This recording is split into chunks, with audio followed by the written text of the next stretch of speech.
My name is Marianne Barnett, and I'm the Transition Coordinator for Outreach Services for the deaf, hard of hearing, and deaf-blind.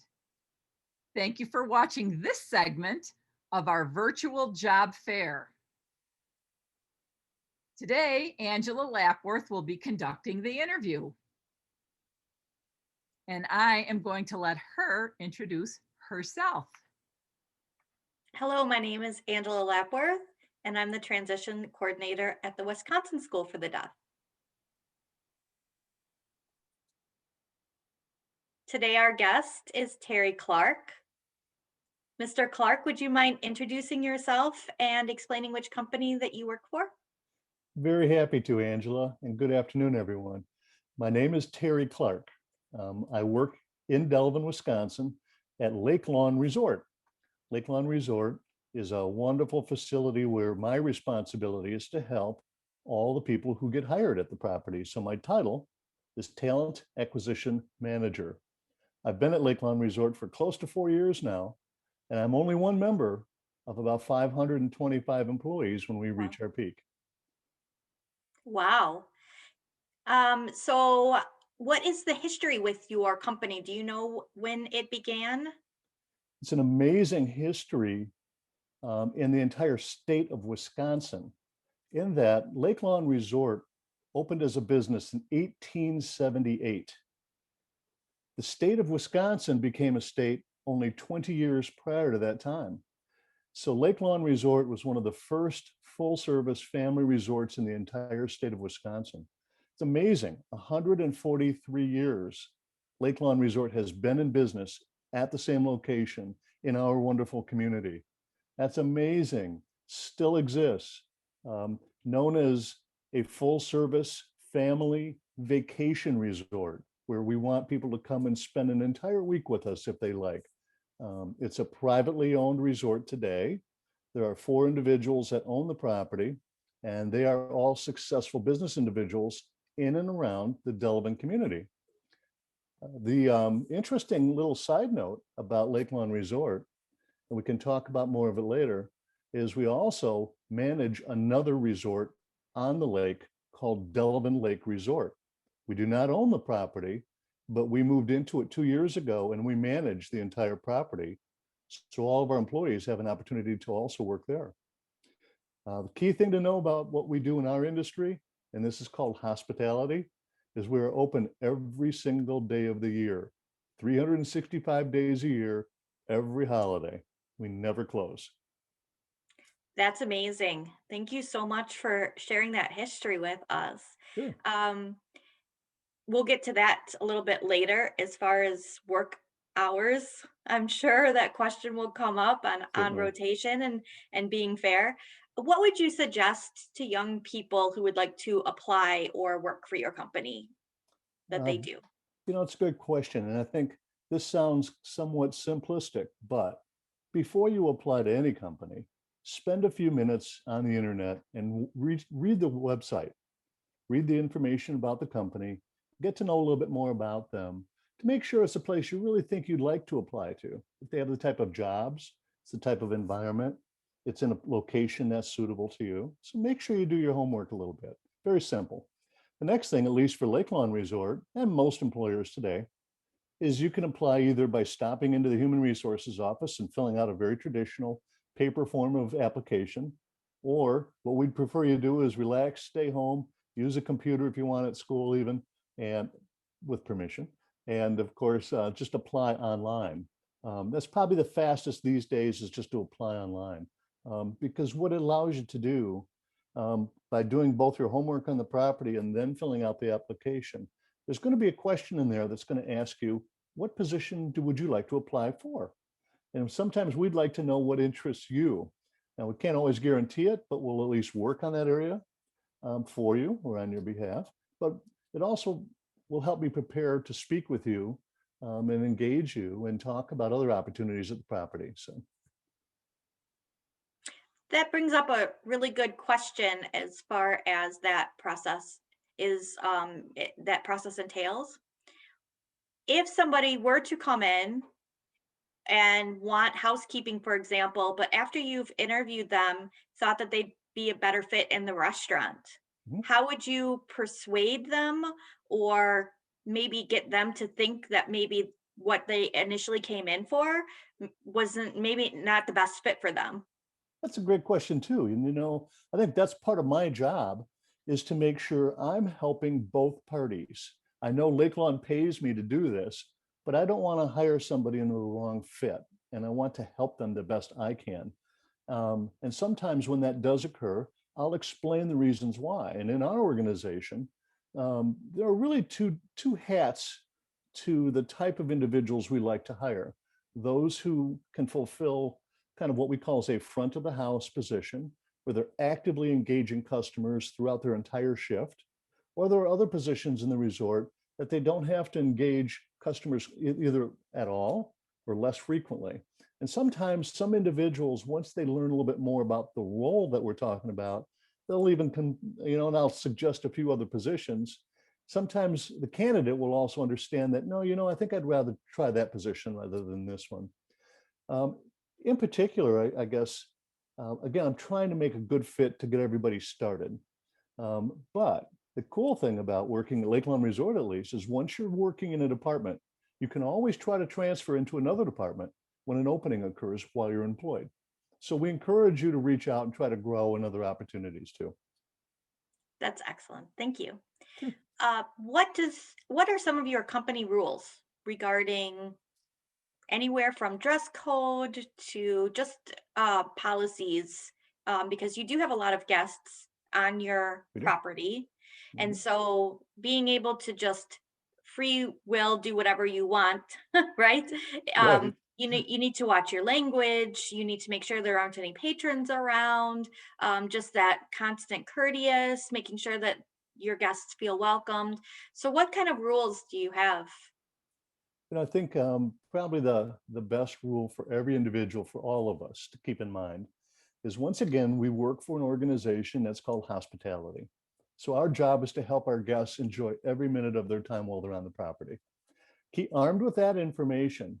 What that tells me individually, and what we hope our employees keep in mind, is that when they drive in their cars and they put it in the parking lot, that all the little problems and issues that they might have in life are left out in the parking lot in their car. And when they come inside, they're ready to go. If you've ever watched television and you've watched a wonderful world of hospitality called the Disney organization, they're superior at doing that. They're saying every minute you get out of your car and you walk on the property, you're on stage. It's time to shine. It's an entertainment business in some fashion. And so there are rules, of course, but I think the most important rule, just for your own comfort, is don't be afraid to smile. Always smile. Be helpful. Engage a customer, engage a coworker, offer your help, and go home and just live your shift and be happy. Yes, there are other rules about running any business like ours. Is we do have certain uniforms for every employee in all of the 22 different departments that we have. We usually provide half of the attire, usually like a polo shirt or a dress shirt in banquets. Sometimes in engineering, they have a special uniform they have to wear. If you work in the culinary department, there's special uniforms they have to wear, as well as special shoes they have to wear. So they're non-slip shoes in a very kind of wet environment sometimes. So we have different rules, but generally speaking, most employees just have to provide their own pants and black shoes. So we usually have a pretty simple attire requirement. There's other things like masks these days. We have to wear a mask. We encourage our guests to wear masks, but they're not policed to wear a mask at the moment. Cell phones, turn it off. We want you to focus on our customers. We want you to focus on your own safety. We want you to just focus on your own work. When you have a break, you're welcome to use your cell phone in a discrete location. When you go through the normal items like entering the property every day, you have to punch into our little time clock. So we have you in our time clock with a digital finger. You put your finger in there and it clocks you in. And when you leave, you clock out very simply. That way we make sure we account for your time and pay you properly. And I guess at the end of the day, you also want to know, how do I take some time off or vacation, or I want to go out with some friends next weekend? we usually set schedules for 2 or 3 weeks in advance. And you just have to work with your manager about asking for some shifts off or sometimes not to work on certain days. So usually it's a collaboration with your department manager. I hope that answers the question a little bit. Yes, thank you very much. Sure. So it's nice to have uh, at least some insight for what's happening in your own personal life 3 or 4 weeks ahead so that you can go ahead and let your boss know for that time Absolutely. to ask for that time Absolutely. off. What happens if some of those company policies are not followed properly? It's the responsibility of our managers and our supervisors to address those issues with an employee, to sit down and have a conversation about it. Sometimes maybe the employee didn't understand the policy fully and was acting under what they understood. So we reaffirm what the guidelines are. Or if it's something that they've been called up, discussed with a couple times, then we have to take a little more formal step after a general conversation with the supervisor or manager. Sometimes they'll ask for another more formal conversation with the human resources chief. And so the human resources chief can work with our manager or our supervisor and our employee and talk about whatever issues are at hand and ask for cooperative steps to try to improve their behavior. Clearly, what we want to try to do is encourage the employee to embrace the opportunity to just improve, move forward, and not have these conversations next. But at the same time, um, there are times when it's just awkward and it's hard, especially if an infraction occurred that was harmful to another employee or harmful to a guest. I think in that case, we have to take more serious steps and sometimes suspend somebody from work. I don't like to ever even think about terminating employees, but that does happen. It has happened. We don't like that to happen. We want to take as many steps as we can to work collaboratively and mutually so we can go forward together. And that interview process really does help you to know the level of experience that the student or the individual candidate coming in order to know how much monitoring. Maybe this is a first time job Right. for an individual and they've never had someone looking over their shoulder. Right. And then you obviously have more expectation for someone that has a little bit more background. Um, so you know how much training goes into Right, and I each of guess, these. that's interesting that you say that. As Lake Lawn Resort, Delvin's our hometown. A lot of our employees come from Delavan Darien High School or Badger High School or Williams Bay High School or the Wisconsin School for the Deaf. And we're used to having individuals who it's their first job.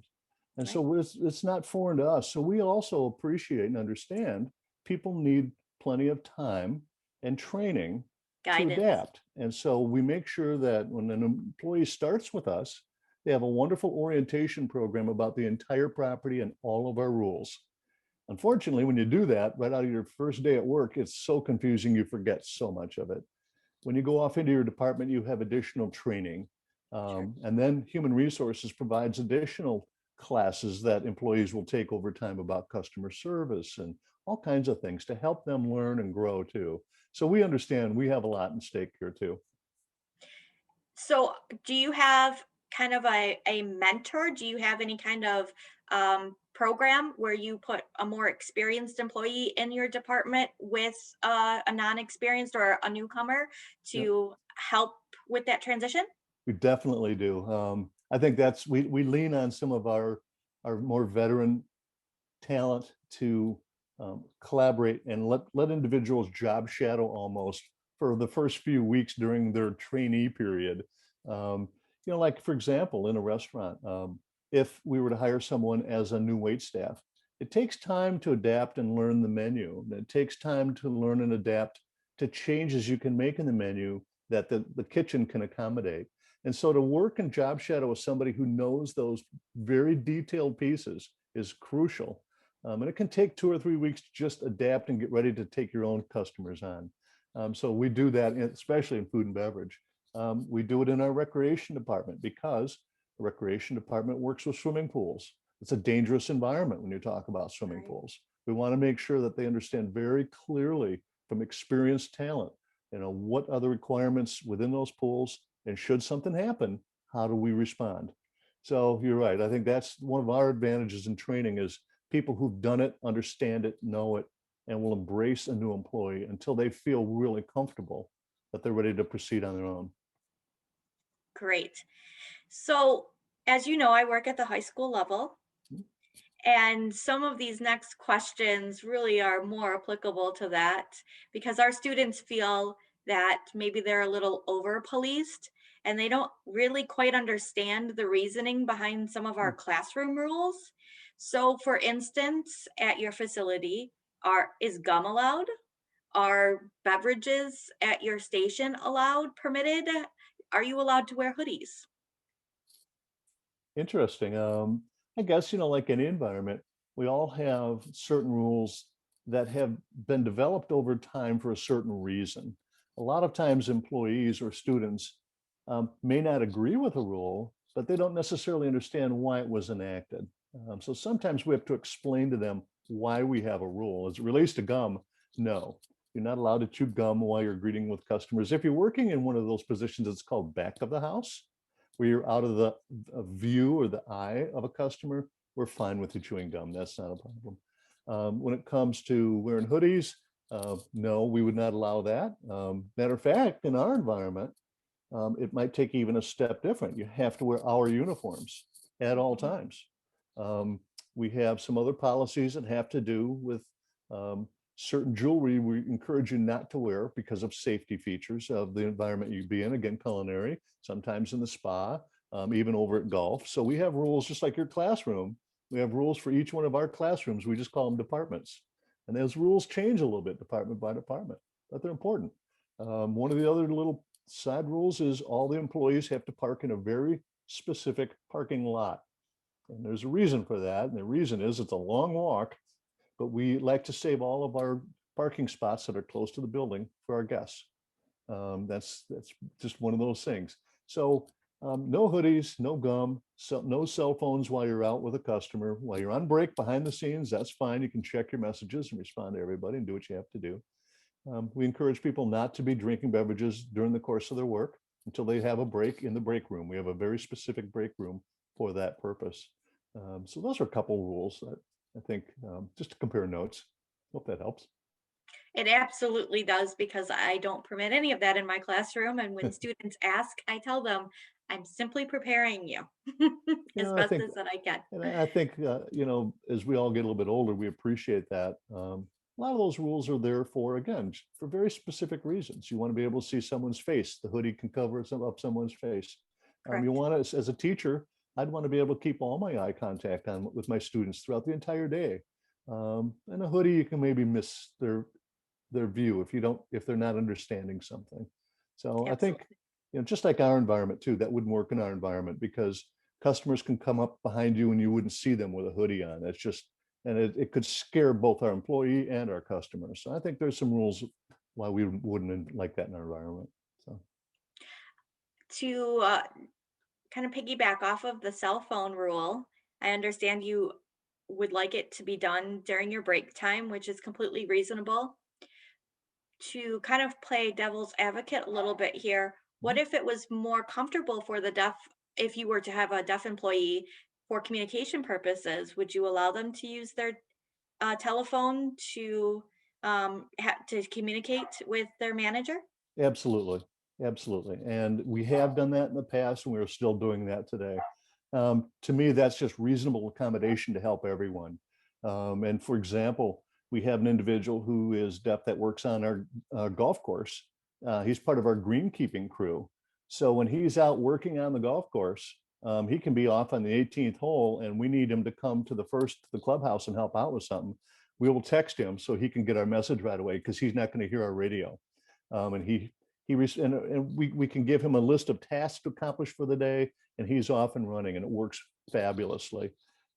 We have another individual who's deaf who works in our culinary group and he works in our dishwashing crew. And every once in a while, we'll put together a text message for him of the things we need to accomplish before we get home out of there and go home for the evening. But he usually has enough colleagues around him where he can just kind of get through the day very well together. But I would encourage them to carry a cell phone, to use a cell phone, and not be afraid of it. And again, those are two more back of the house positions where generally speaking, they're not in front of guests. So we make it work. Thank you so much. Sure. What about for music? I'm guessing that it would kind of be similar to your rule about gum, that if you're kind of in the back of the house, if somebody's maybe preparing for a banquet and they're setting up the tables and things and there aren't any guests around, that listening to music would not be discouraged versus somebody who's trying to answer a phone and take a reservation, right? Sure. So we do have a policy that you're not allowed to listen to music while you're working. That is a safety rule, and that's really a safety rule that is partly our insurance and risk prevention people tell us to eliminate. We don't want to have somebody that is listening to music, lifting a heavy table, setting up for a wedding, and something's falling behind them and somebody can't call out to them and warn them. That can be a dangerous environment when you're moving big tables and all kinds of staging and all kinds of things for wedding.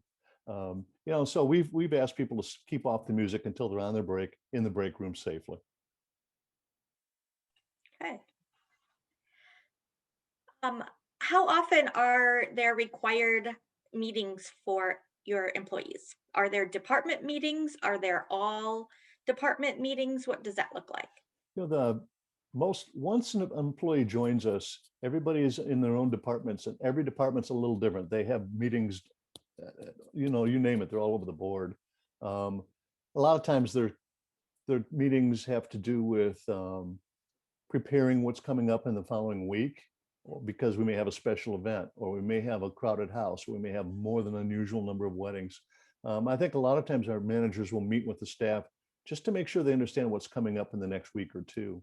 The resort will have an all-employee meeting 4 times a year, where we encourage all the employees to come in, and our senior management team presents to them the results of the property, how we're doing financially, kind of what's been going on, talk about the good things that are going on. We don't necessarily focus on the bad things. So we really try to use those opportunities to share with our employees. Here's what we've achieved together. Here's what, and we highlight some of the individuals in the room. We highlight some of the departments in the room. And we talk about opportunities to grow from there. So we give out a bunch of awards. We let everybody, we'll have usually like an ice cream fest where everybody can come in and grab a big sundae and sit down, and then we do a big presentation to them. So lots of individual departmental trainings, and then followed up once a quarter with a big all resort meeting. And as you had mentioned, you have currently 2 deaf employees.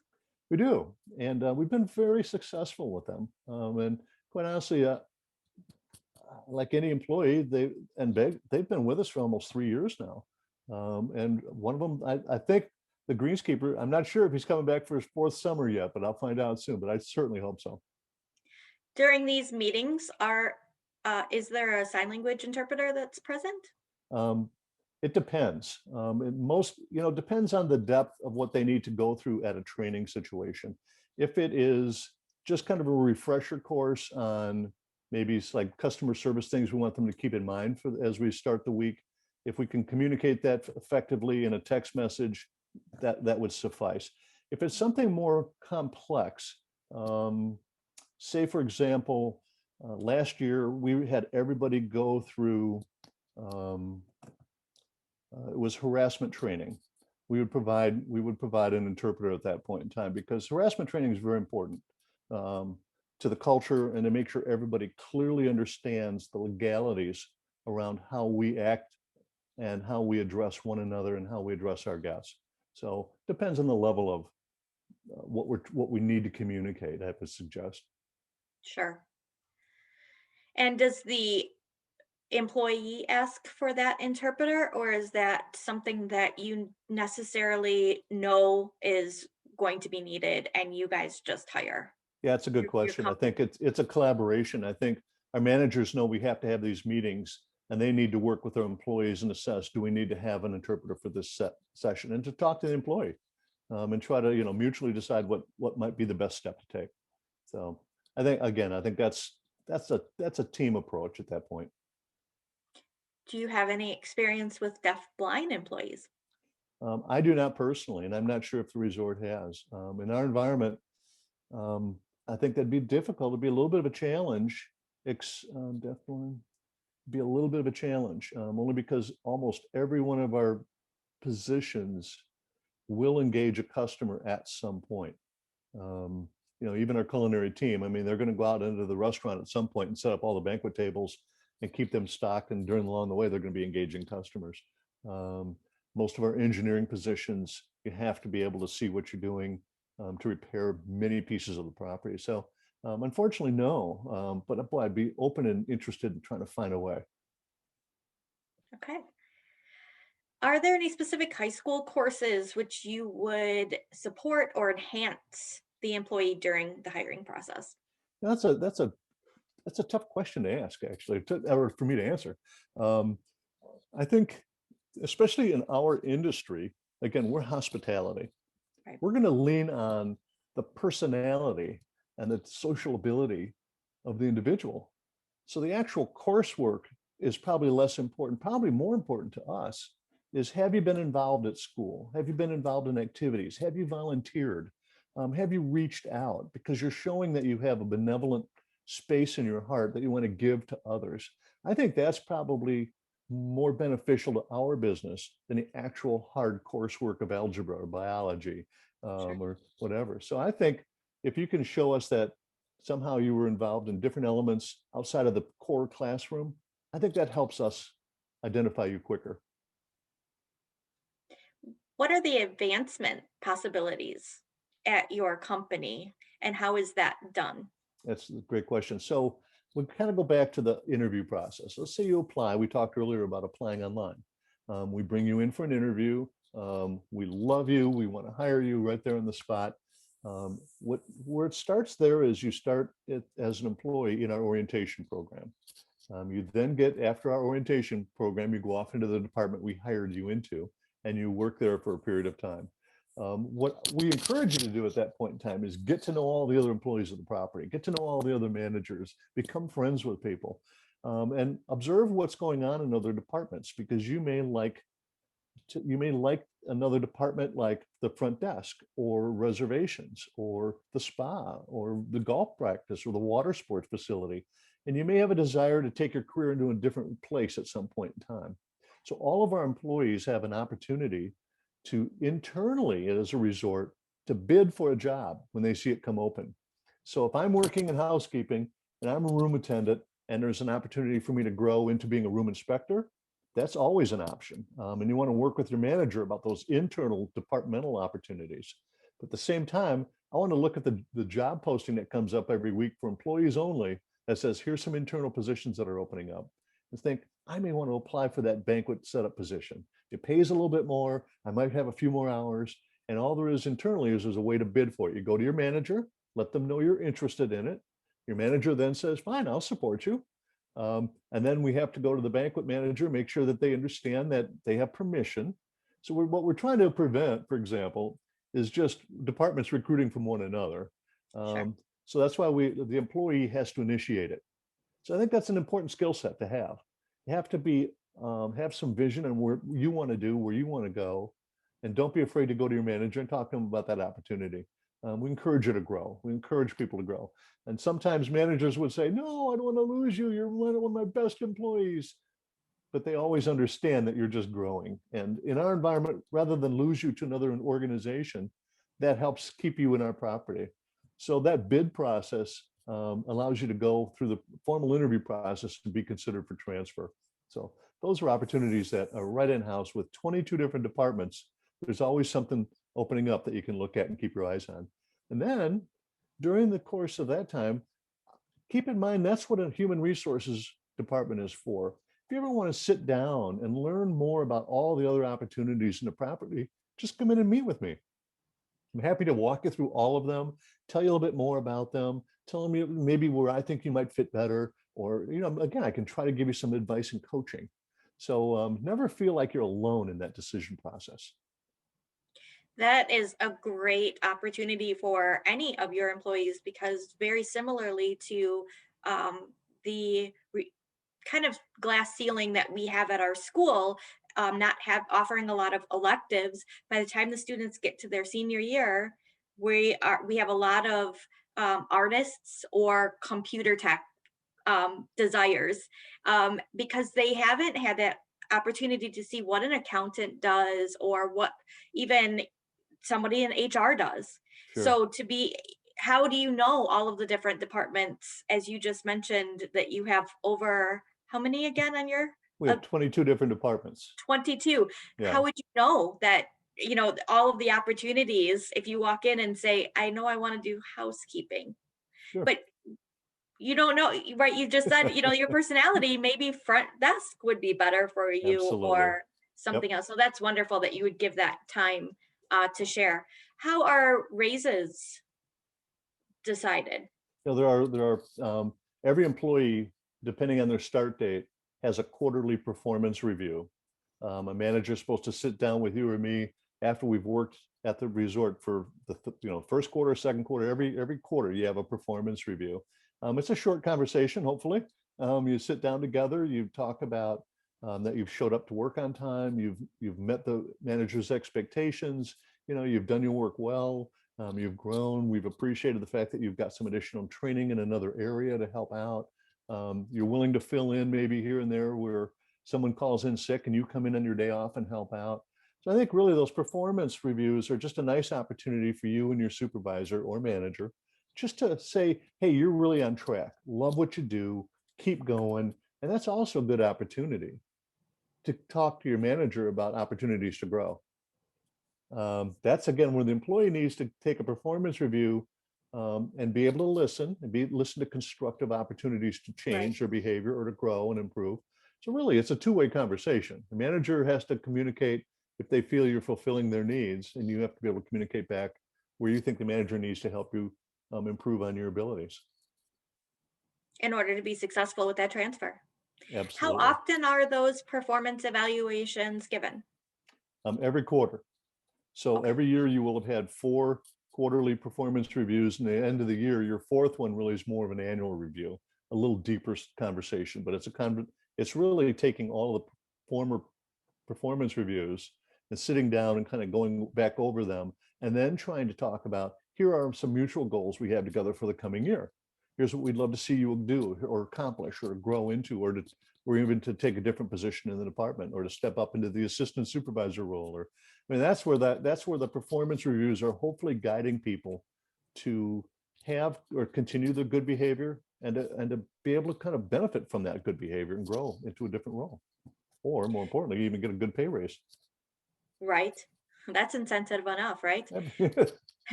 So we talked a little bit earlier about asking for that time off. And then of course how you check in and check out.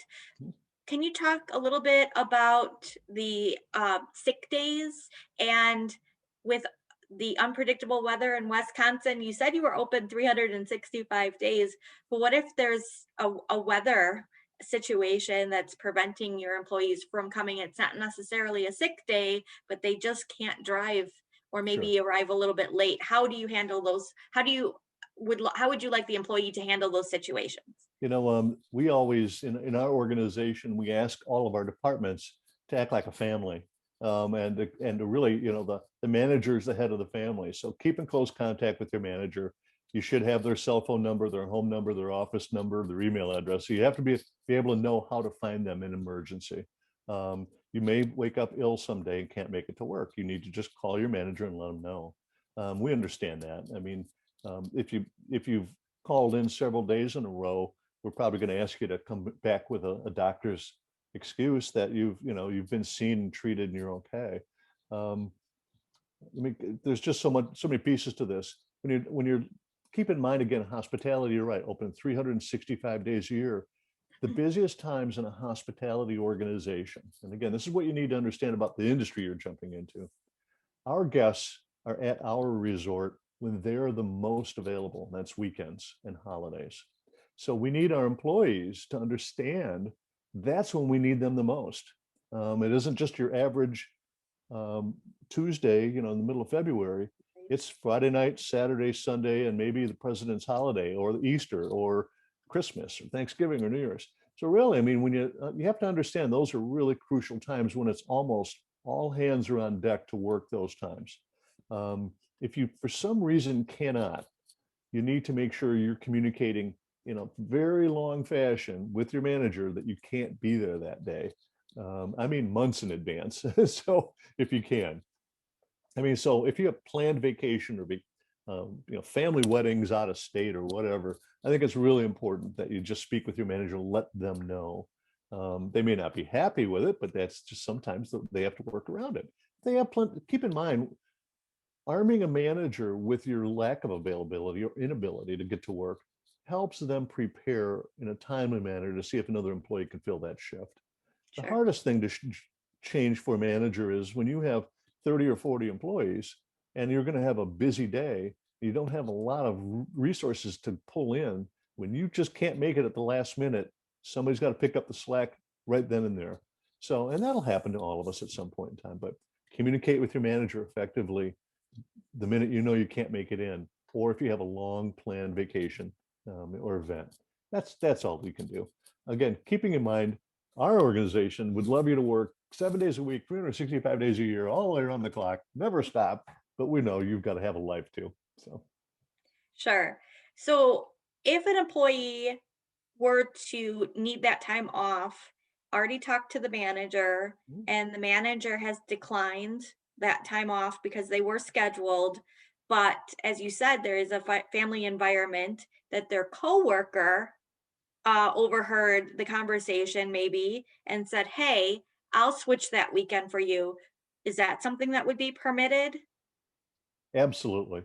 Again, you're right. That's a great point. I think that family, that department, you have friends in the department that will shift or change shifts with you. That is completely acceptable.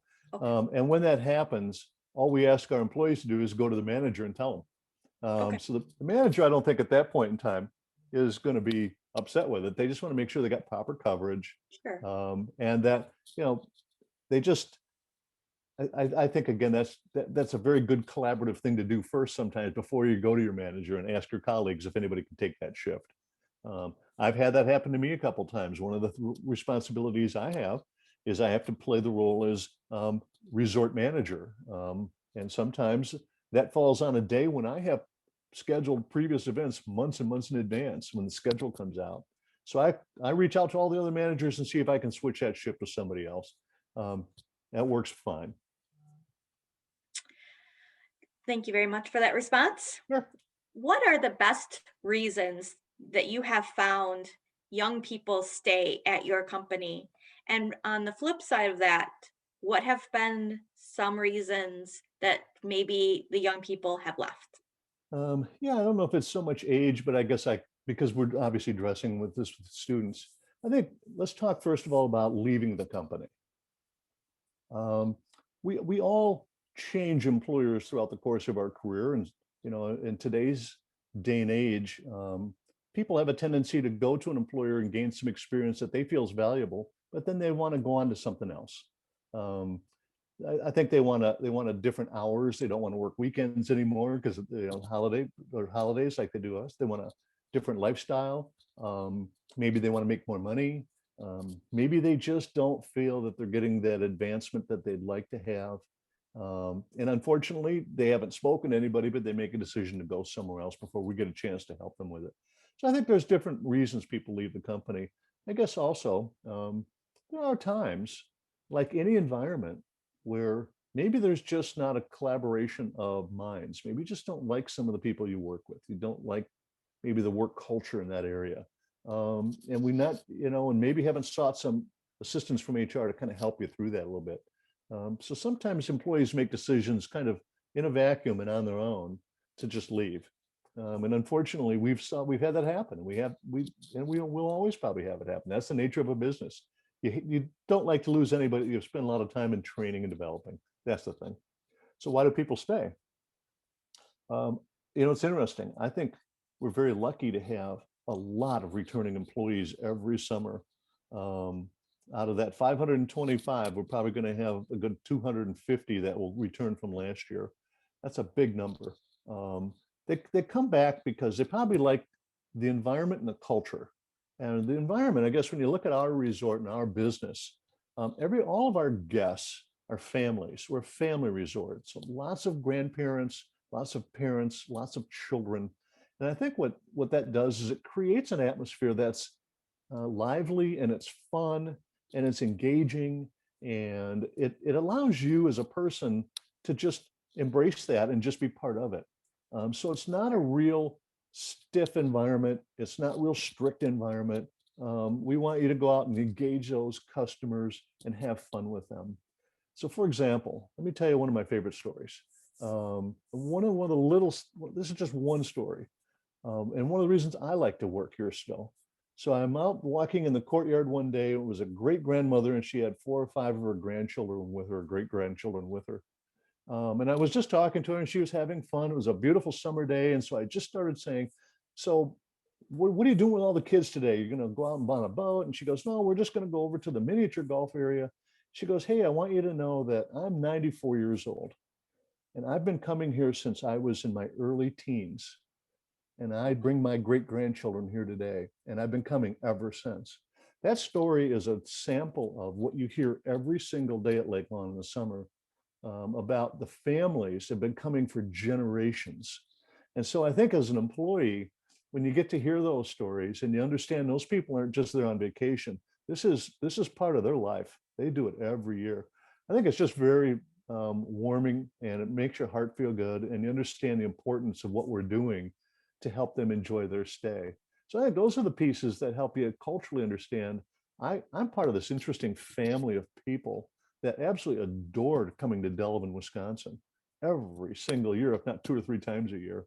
So, I guess, so there's so many more good reasons to stay around the property and continue to grow and stay with the environment, especially when it's right here.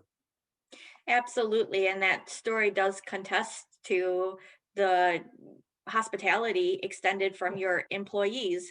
Otherwise, people wouldn't come back if they didn't feel welcomed. Exactly. So that's a great story. Thank you for sharing. You're welcome.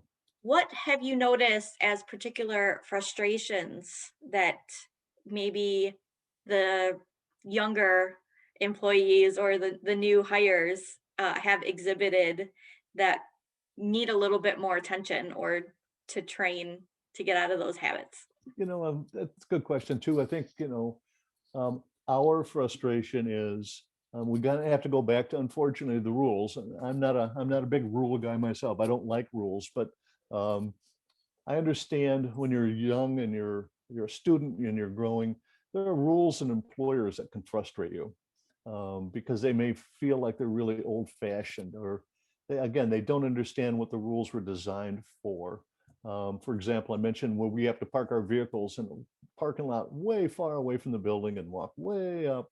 I look at it at my age as a great gift to exercise. I get to walk, eighth of a mile, and I love it every time I get the exercise.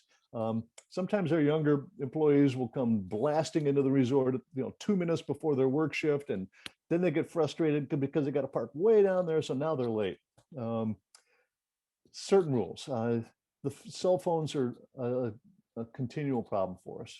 While we have a very firm policy about it, we catch our employees periodically in front of guests checking their text messages in our restaurants. So that's our job of our manager to work with them. And sometimes we have to take action and performance reviews about that. So cell phones are a constant issue for all of us. They really are. We have to learn to manage that very carefully.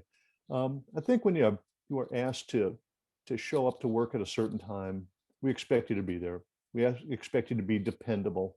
When this is really kind of a world where the world of work, when an employer says, I want you on our team, I pick you, they're not just picking you, they're picking you because they believe in you and they trust in you and they want you to be part of this success story.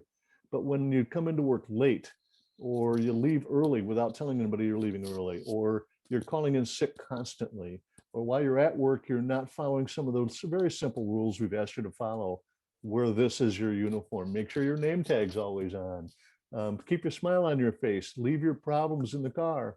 When people don't, those are the frustrations when we're running a business that are challenging for us. So I hope that kind of answers that question a little bit. Yes, no, I appreciate that. And just kind of I know a question that kind of popped up during that response, which is have you ever had maybe a parental or guardian get upset because, as you just said, your employee's checking their text message, and maybe you've gotten a call from a parent saying, that's the only way I can contact my kid to let them know such and such. Have you ever had a situation like that pop up where, the parent is supporting the need for the child to have the cell phone or to be constantly able to contact them?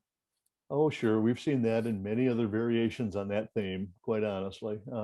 But again, there's a nice opportunity for the employee to have responsibility. And the responsibility is to say to their parents, if you need me in an emergency, here's the phone number to my manager. Call them and then they will contact me and I'll get back to you. So you don't have to take your phone and answer it while you're right there in front of a guest in the middle of a room. Yes. There's also other ways, especially at our resort. You can call our front desk, the parents can call the front desk, and our front desk is very experienced at getting on the radio and calling our managers and having them contact you. We do that all day long. Even you can route a call through the human resources department. We're happy to help you, especially if it's important. We don't want you to miss something that's pretty vital to your family. That's not something we're here for. But if it's just to make sure you didn't forget you've got a basketball game at 9 o'clock tonight, that's not appropriate. So, okay. Or what your dinner choices are tonight. All right, Uh, exactly. Emergency stuff. What has surprised you about your young employees that maybe you did not teach them prior, or that you didn't realize they already knew or came with? It's interesting. I we have such good luck at good fortune, I should put it, at hiring some wonderful staff to join our team. Every once in a while, there's an individual who struggles working with our organization, and most times it's because they're facing some issues outside the property, and they come to work with those challenges built up inside of them, and they're struggling with that, and they don't know how to seek help. So quite honestly, I think we've had great success. And then I think part of the success is when we hire new people, they get to join that success, and those people help them be successful. So I think we've been really lucky to hire great talent, but because we also train them well, we take our time, we Mm. performance review them, we give them feedback. We're doing as much as we possibly can to help them fit and feel comfortable and safe in the organization. But again, some people just don't always want to follow all the rules. And unfortunately, that's when you have to make a decision to either follow rules, help the organization, or maybe go and do something else. And that happens too. Right. But generally speaking, um, I guess, even in a time in the last few years when, um, the unemployment rate is so low that we've had very few people hired to fill all the jobs we've had. We've been able to do it, and we've been able to do it with really good people. So I think part of our success is people want to work at Lake Lawn. And I think that's a huge benefit to being able to select good people, because we're having a lot of great people apply. So, and right now Yes, is the you have time. that Yeah, right rich now. history. Yeah, exactly. So You have that, and to keep that going, you need a team player, you somebody do, who's willing to come you and really do. You do. um speaking of COVID, Yeah. um I was recently watching last year when they were talking about the hardest hit industries, and hospitality and tourism was top on the list. I think it was the top three that was hit the hardest. Mhm. What kind of advice do you have to people that are going into this career cluster, um, if something like this were to occur in our society again? Yeah, it's a great question. I guess in hindsight, a little bit here, we did lose a number of people to other industries during this period of time. Um, they were either forced to change their environment because we had to cut back on their hours a little bit, or they just decided this was the time to make that change. So we lost some people during this point in time. The interesting backside of that is if I were a student now, as I'm looking forward, jumping into the world of hospitality, now's the time to get in. And the reason is because we're going to emerge out of this COVID period, and the world is going to emerge into high demand for resort and hospitality services. Sure. Because everybody's had to step back away from those for so much for the last year. All this pent up demand is going to explode, and it's going to explode for the next couple of years. I think, yeah, one of the things that's completely out of any of our control is, will we ever have a pandemic again? God forbid, right? We don't, but it could happen. And I think you should always keep that in mind, that the hospitality industry is very sensitive to that. It's one of the industries that struggle to get through it. And it struggles to get through it depending on which state you're in the country, and the regulatory issues that were also mandated over each of those states by different at those times. Wisconsin was fairly open. So while we followed CDC guidelines, we still had to limit how many people could be in the property at one point in time, how many employees could be in a certain area at one point in time. So it was a real change, but it really kind of brought our hours down for a number of people. So hospitality is a great industry, at least now, probably for the next 4 or 5 years out. And if something were to happen, either a recession or a pandemic, it could be dangerous to hospitality. And the advice that I have given so far to my seniors is to have that plan B. And absolutely, if you want to go into culinary, or if you want to go into the tourism hospitality industry, just to have that a second set of skills to rely on, maybe bookkeeping or something that you could easily do during this time that would still give you a paycheck until that career Sure. opens up again, right? So that you can go Absolutely. back to your old position.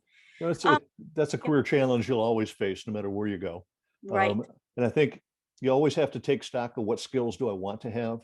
And I want to, what kind of industry can I get those skills from? It could be hospitality, it could be multiple industries. Absolutely. Always chase what your career goals are, and get after them, and keep putting those skill sets in your pocket. That way, when times like this come up, another industry will look at you, even though you're working in hospitality, they'll still look at you because you have a great skill set. I think that's the thing to have. Have a That's good career goals. great advice. Thank you. Mhm. What protocol do you prefer that when it comes to workplace conflict? Do you prefer that your employees, how do they handle those situations with either amongst their peers, amongst their coworkers, their supervisor? How would you ask them to handle those conflicts? Yeah, for us, it's a real short chain of command. So in that department that you're working in, we ask you to address the issue with your manager immediately, your supervisor, your manager immediately. And first and foremost, you don't come running to human resources. You don't go up to the general manager's office. You don't do any of that, because the very first thing they're going to ask you is, did you talk to your manager? Because quite honestly, senior management and HR have no idea what's going on in your department at that point in time. Whereas a manager usually has a better handle on exactly what's going on in that dynamic at that moment with other people. So we want to make sure that they address it with you first. If after you've addressed it with your manager, you still do not feel they're listening to you, you do not feel that your issue's been resolved, then you come to HR with the manager. And we'll all sit down together and try to find out, what are the issues, what are the solutions, and how do we go forward from here? Perfect. I know that a lot of what is going on in the news lately with a lot of the Black Lives Matter and things like that, equity is a big topic, and cultural differences and respecting each other. How does your company handle those topics currently? Yeah, and I'm glad you asked that question. It's interesting that at least at Lake Lawn Resort, workplace equity is expected. It is in every single hire we make, and every person I interview to hire for the property, I am not looking at that individual as Black or white or Indian or Asian. That doesn't matter. I'm looking at individuals who can grow with us and have fun and live at this resort and work and make a good dollar. But it's a good question still, nonetheless. In all of our policies, all of our pay scales are consistent across the board for male or female. There are no changes in pay according to any gender issues whatsoever. If we have individuals who are of trans nature or gay, lesbian, whatever, it doesn't matter. It doesn't even come into the conversation, because quite honestly, it doesn't matter. We're talking about the human being.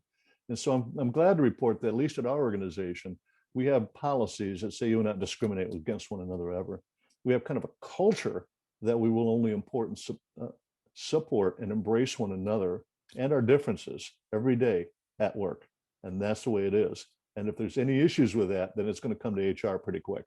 I'm really pleased to work with a general management team who embrace work equity. I work for a woman who's our chief HR woman. She's been with the organization for 32 years. She will not tolerate somebody who will mistreat another colleague. And I'm very pleased on the front end of the hire to be able to hire individuals who just have a desire to work. All those other pieces just kind of go away. So it's in our policies and it's in our actual way we work every day. Thank you so very much. I'm looking and we only have about 2 more minutes. So is there anything else that you would like to add, or do you feel like you would like to say in your last minute and a half before saying goodbye? And I just want to thank you so very much for your time. It's my pleasure. And quite honestly, I hope this helps somebody on some level. I know it's a lot of information to take in. Let's go back real quick to just interviewing and applying for a job. Don't be afraid to apply to a lot of different places. Don't be afraid to apply and say on that application, I'm open to any opportunity. Don't be afraid to apply and go in and interview for a position. And if you get the job, they offer you the position, to use the word no. You have the most powerful voice in this equation to say no. If there's something that tells you in the interview or the environment or your gut tells you, I'm not sure, say no. Protect yourself, grow with your career, believe in yourself, know what you want to do, but you always have the most powerful vote to say, no, I'm not interested at this time, and move on to something else. I guess, yeah, I just want you to always understand that once you're in that interview process, you're not trapped. You have strength, and it's a two-way street and it's a two-way vote. They need to pick you, you need to pick them. So take your time, think about it carefully, make a good choice for yourself. And don't be afraid of rejection either, Absolutely. because as you just said, it's a two-way street. And maybe after that interview, they saw something in you that they knew you would not be happy with them, even though you want that position so very badly. Very possible. Yep. Very possible. Thank you, Terry, so very much. Thanks, This Angela. is very valuable information. We Loved really it. appreciate your time. Thank you. Talk to you soon. Okay. Bye-bye.